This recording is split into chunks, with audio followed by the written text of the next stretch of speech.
Hello students, आज का जो वीडियो है वो है क्लास 9 मैथ्स का। तो मैथ्स में आज हम लोग एक नया चैप्टर स्टार्ट करने वाले हैं। जैसे कि आप सब देख पा रहे हो कि चैप्टर का नाम क्या है, एक चर वाले रैखिक समीकरण, यानी इंग्लिश में क्या हो जाएगा, linear equation in one variable. आज का जो वीडियो है वो है पार्ट 1। तो जो भी स्टूडेंट देख रहे हैं वो पार्ट 1 से बिल्कुल अच्छे से पढ़े, क्योंकि अगर कोई भी पार्ट अगर स्किप हो जाता है तो चैप्टर अच्छे से क्लियर नहीं हो पाएगा। तो हम लोग आते हैं चैप्टर पे। सबसे पहले देख रहे हैं कि ये जो हमारा नाम है चैप्टर का, ठीक है, ये बहुत लंबा है। तो चैप्टर का क्वेश्चन को बनाने से पहले या फिर चैप्टर में आने से पहले सबसे पहले हमको ये जो लाइन है, ठीक है, ये जो चैप्टर का नाम है इसको सबसे पहले हम लोगों को समझना है, उसके बाद ही हम लोग आगे बढ़ेंगे, ठीक है। तो यहाँ पे हम लोगों को चैप्टर का नाम क्या दिख रहा है कि एक चर वाले रैखिक समीकरण, ठीक है। ये जो नाम है, ठीक है, ये बहुत लंबा है, तो इसको हम लोग क्या करेंगे, तोड़ तोड़ के सबसे पहले समझ लेंगे, उसके बाद ही हम लोग चैप्टर पे आएंगे, ठीक है। तो यहाँ पे हम लोग सबसे पहले आते हैं समीकरण पे कि समीकरण क्या होता है, ठीक है। सभी बच्चों ने ये सुना होगा कि व्यंजक क्या होता है, ठीक है, व्यंजक क्या होता है। जैसे कि हम लोग यहाँ पे एक एग्जाम्पल ले लिए x+4, ये क्या हो गया, व्यंजक हो गया, यानी एक रहेगा x, ठीक है, या फिर a कुछ भी और प्लस एक नंबर में रहेगा, ठीक है, प्लस या माइनस कुछ भी, तो ये क्या हो गया, ये हो गया व्यंजक। अब समीकरण क्या हो गया, जैसे समीकरण अब क्या होता है, ठीक है, दोनों को अगर हम लोग कंपेयर करेंगे तभी हम लोग को डिफरेंस मालूम चलेगा, तो हम लोग का कॉन्सेप्ट क्लियर होगा। जैसे यहाँ पे x+4 था, यहाँ पे हम लोग ले लिए x+4 समता यानी बराबर 10, ठीक है। अब यहाँ पे हम लोग का फर्क क्या आया कि इसमें बस था x+4, तो ये हो गया था व्यंजक। अब x+4 बराबर 10, यानी जब बराबर आ जाता है, जब वो दो हिस्सों में बढ़ जाता है तो उसे ही हम लोग समीकरण कहते हैं, ठीक है। और एग्जाम्पल ले लेते हैं, जैसे x+9 + 2 = 15, ठीक है। कुछ भी जो बीच में उसका बराबर रहे वो दो हिस्सों में बढ़ जाए, दाएं और बाएं, तो उसको हम लोग क्या करेंगे, समीकरण कहेंगे, ठीक है। तो समीकरण हम लोगों को क्लियर हो गया होगा कि समीकरण किसको बोला जाता है। तो अब हम लोग आते हैं अपना सेकंड नंबर पे। अब चैप्टर के नाम में एक और चीज है चर, ठीक है, जो बहुत सारे स्टूडेंट्स को पता नहीं होगा। तो अब हम लोग समझते हैं कि चर क्या होता है, ठीक है। तो इस एग्जांपल से हम लोग समझ रहे हैं कि जैसे यहाँ पे x+4 = 10 है, ठीक है, ये समीकरण हो गया। अब इसमें जो अल्फाबेट आता है यानी x, ये क्या हो गया, ये चर हो गया, ठीक है। ये तो हम लोगों को पता है कि ये संख्या है, लेकिन ये x क्या है, चर है। एक और एग्जांपल ले लेते हैं चर का, ठीक है। जैसे 5x + 2 = 20, इसमें से चर क्या है, ये तो सबको पता है कि ये एक समीकरण है। समीकरण क्यों है, क्योंकि बीच में बराबर आया है और ये दो हिस्सों में बट गया है, तो ये तो एक समीकरण है। अब इसमें से कहा जाएगा कि इस समीकरण में चर क्या है, तो चर क्या है, x है, ठीक है। कोई भी अल्फाबेट जब रहता है एक इक्वेशन में वो क्या हो जाएगा, चर हो जाएगा। और एक एग्जांपल ले लेते हैं,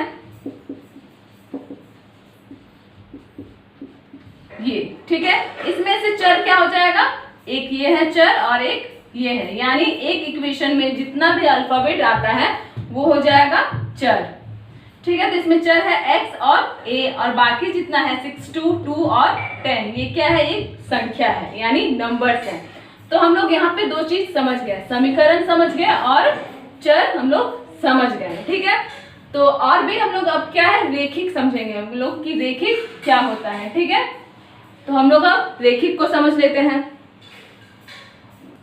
जैसे हम लोग एक एग्जांपल ले लेते हैं, ठीक है। जैसे 2x² + 3x + 7 = 15, ठीक है। ये तो हम लोगों को समझ आ रहा है कि ये क्या है, ये एक समीकरण है, यानी इक्वेशन है। लेकिन ये जो इक्वेशन है वो, यानी ये जो समीकरण है वो रैखिक समीकरण नहीं है। क्यों नहीं है ये रैखिक समीकरण, क्योंकि इसमें आ गया है स्क्वायर, ठीक है। यहाँ ये क्या कहेगा, 2x², तो स्क्वायर आ गया, यानी ये एक रैखिक समीकरण नहीं है। कहने का मतलब ये है कि उसमें जो पावर है वो 1 से ज्यादा नहीं होना चाहिए, ठीक है। स्क्वायर रहेगा या फिर क्यूब रहेगा या फिर घात पे 4, 5 6 7 8 जो भी रहेगा वो एक रेखिक समीकरण नहीं होगा, वो सिंपल होना चाहिए। ठीक है, जैसे इसको अगर हम लोग रेखिक समीकरण में चेंज करेंगे तो क्या हो जाएगा, 2x plus 3x plus 7 is equal to 50। ठीक है, इसमें बस क्या चेंजिंग आया है कि हम लोग यहाँ पे स्क्वायर नहीं लगाए हैं। ठीक है, तो ये क्या हो जाएगा, एक रेखिक समीकरण है, यानी पावर में कुछ भी नहीं होना चाहिए, घात में कुछ भी नहीं होना चाहिए, तभी वो क्या कहलाएगा, रेखिक समीकरण। ठीक है, अब जैसे हम लोग समझ गए कि चर क्या होता है, रेखिक क्या होता है और समीकरण क्या होता है, लेकिन यहाँ पे क्या कहा गया है कि एक चर वाले रेखिक समीकरण। अब ये जो एक है, ठीक है, इसका मतलब क्या है वो हम लोग समझ लेते हैं कि यहाँ पे एक का जो काम है वो क्या है। तो हम लोग जैसे यहाँ पे हम लोग चर समझे, ठीक है, कि चर किसको बोला जाता है, तो जो भी अल्फाबेट आता है इक्वेशन में उसको हम लोग चर बोलते हैं। यहाँ पे कहा गया है कि एक चर वाले, यानी जैसे कि हम लोग एग्जांपल ले लेते हैं कि 5x plus 2 is equal to 2a plus 3। ठीक है, इसमें चर कितना है, एक चर ये हो गया x और एक चर ये हो गया a।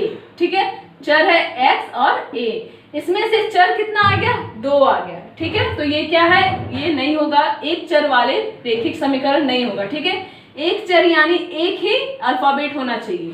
जैसे एग्जांपल ले लेते हैं 5x plus 2 is equal to 3x plus 5।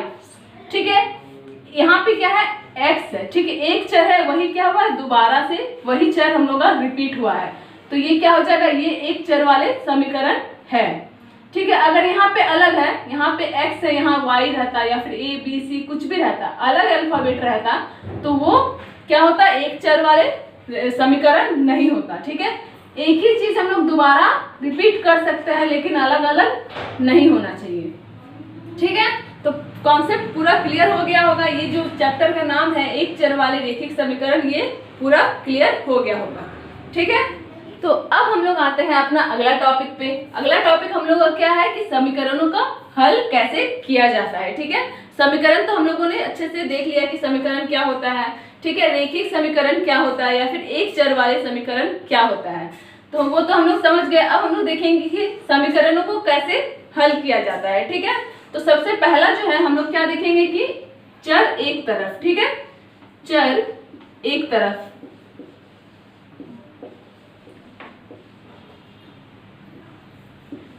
Questions को हम लोग सेपरेटली बांट लिए हैं, यानी अभी जो हम लोग क्वेश्चन करेंगे उसमें क्या होगा, चर एक तरफ ही होगा, या तो दाएं या तो बाएं। तो जैसे कि हम लोग यहाँ पे एक एग्जांपल ले लेते हैं, 2a minus 3 is equal to 7। ठीक है, इसमें चर क्या है, एक ही तरफ है, या तो इधर रहेगा चर या तो इधर, इस तरह का क्वेश्चन अभी हम लोग पढ़ रहे हैं। ठीक है, तो इसमें चर क्या है, लेफ्ट साइड में है। अब हम लोग इसको सॉल्व कैसे करेंगे। ठीक है, तो सॉल्व कैसे किया जाता है, जैसे यहाँ पे चर है। ठीक है, तो 2a को जो चर है उसको हम लोग वैसे ही लिख देंगे। अब यहाँ पे क्या हो जाएगा, ये जो -3 है इसको हम लोग उधर अगर ले जाते हैं, ठीक है, नंबर्स को एक साइड करेंगे। ठीक है, तो अगर हम लोग -3 को बराबर के उस साइड ले जाते हैं तो ये क्या है, -3 है, उधर जाके पलट जाता है, यानी +3 हो जाएगा। तो 2a बराबर क्या हो जाएगा, 7, और ये -3 उधर जाके क्या हो गया, +3 हो गया। स्टेप बाय स्टेप हम लोगों को चलना है। ठीक है, फिर 2a को उसी तरह रख देंगे, इज इक्वल टू क्या हो जाएगा, 7 + 3 10 हो जाएगा। अब ये जो 2a है ये क्या है, गुना में है, यानी ये किस तरह है, 2 गुना a, इस तरह में है। ठीक है, इसको हम लोग 2a लिख सकते हैं, बराबर क्या है, 10 है। अब कोई भी चीज जब गुना में होता है तो बराबर के उस साइड जाता है, तो वो ऊपर है तो क्या हो जाएगा, नीचे हो जाता है। तो a बराबर क्या हो जाएगा, 10/2। ठीक है, कट के क्या आ जाएगा, 5, यानी a का जो वैल्यू है वो कितना आ गया, 5 आ गया। ठीक है, कोई भी समीकरण में हम लोगों को चर का जो मान है वो निकालना होता है। तो यहाँ पे चर क्या था, एक ही था, किधर था, लेफ्ट साइड में था, तो हम लोग a का वैल्यू निकाल लिए यहाँ पे 5। ठीक है, तो हम लोग ये कौन सा क्वेश्चन हम लोग सॉल्व किए जिसमें चर एक तरफ था, तो चर एक तरफ था, वो क्वेश्चन हम लोग अच्छे से क्लियर कर लिए। ठीक है, अच्छे से सॉल्व कर लिए। अब हम लोग एक तरफ चर का 2 एग्जाम्पल लिए हैं। ठीक है, क्योंकि जितना एग्जाम्पल बनाया जाएगा उतना ज्यादा कॉन्सेप्ट क्लियर होता है, तो हम लोग इसको समझने के लिए दो क्वेश्चन लिए हैं, ठीक है, जिसमें क्या है, चर एक तरफ है, यानी ये किधर है, लेफ्ट साइड है, ठीक है।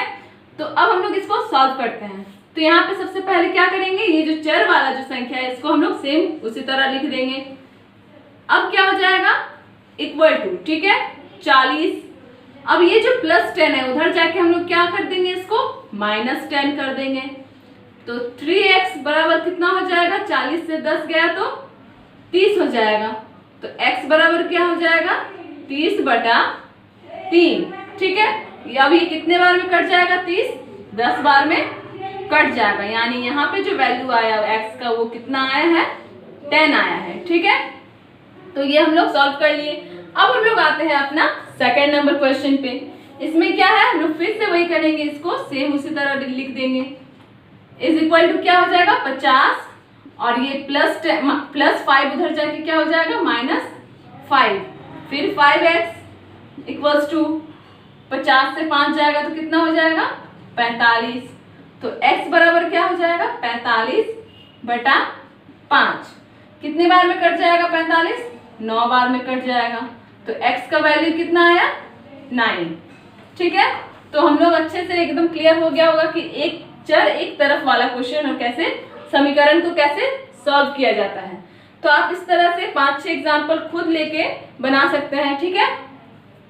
तो अब हम लोग आते हैं नेक्स्ट टॉपिक पे, ठीक है, जिसमें क्या होगा, दोनों तरफ चर होगा। ये तो सिर्फ एक ही तरफ चर था, लेकिन अगला क्वेश्चन में क्या होगा, दोनों तरफ चर रहेगा, ठीक है।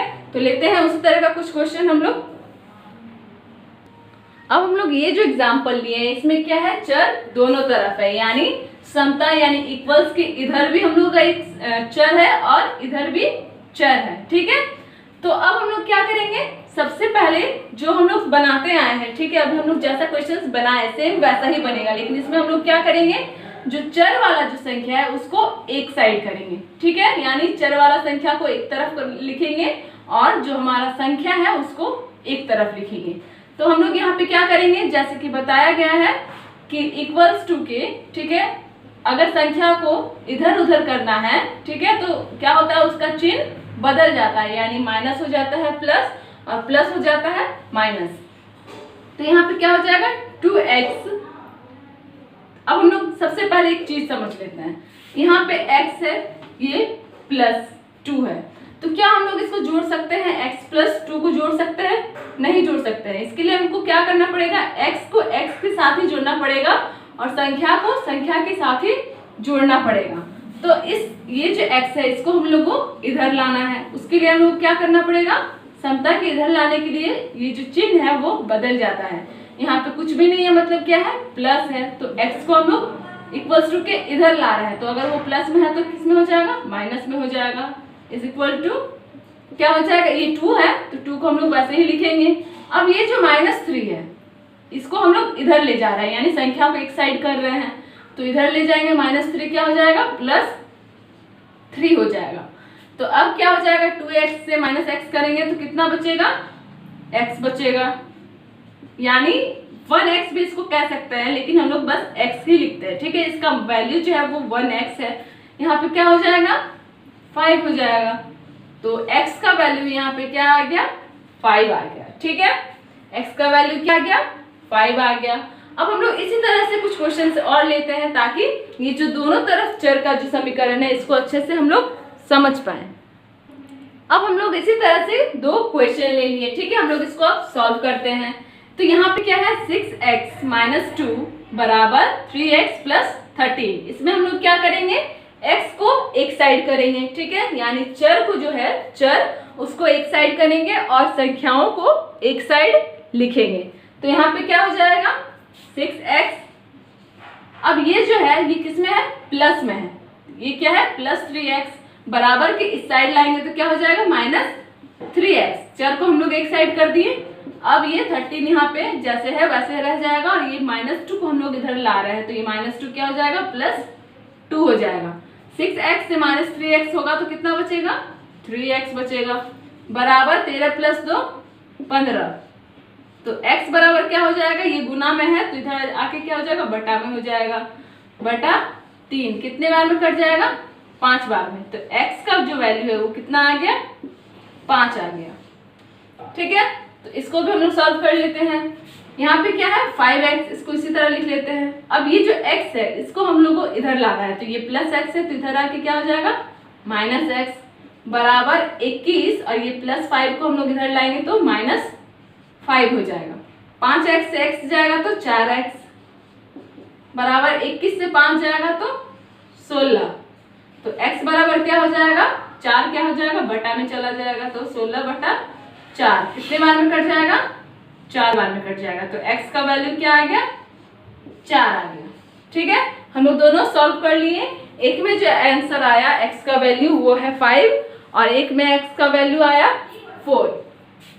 तो इस तरह से हम लोग आज क्या पढ़े कि ये जो हम लोग है इसका इंट्रो हम लोग पढ़े कि एक चर वाले रैखिक समीकरण क्या होता है। ठीक है, इसको हम लोग तोड़ तोड़ के पूरा परिभाषा लेकर समझ लिए। उसके बाद हम लोग एक तरफ चर वाला समीकरण को बनाए, उसका कुछ एग्जाम्पल बनाए, फिर दोनों तरफ चर का समझे और उसका कुछ एग्जाम्पल बनाए।